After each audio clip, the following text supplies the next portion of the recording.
नमस्कार. SIP miss झालं तर काय होतं? अरे, एस-आय-पी मिस झाली. आता माझी एस-आय-पी बंद होणार का?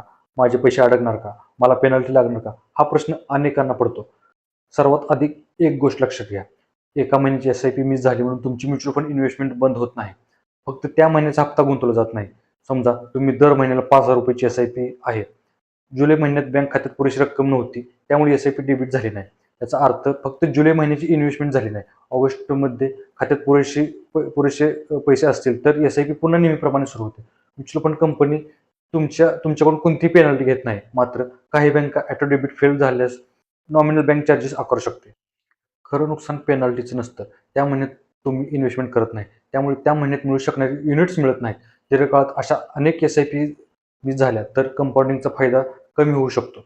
जर एस-आय-पी वारंवार अनेक महिने मिस होत असेल, तर काही एएमसी तुमचा एस-आय-पी मॅन्डेट कॅन्सल करू शकतात. अशा वेळी पुन्हा नवीन एस-आय-पी रजिस्टर करावी लागू शकते. म्हणून एस-आय-पी 1-2 दिवस आधीच खात्यामध्ये पुरेशी रक्कम ठेवा.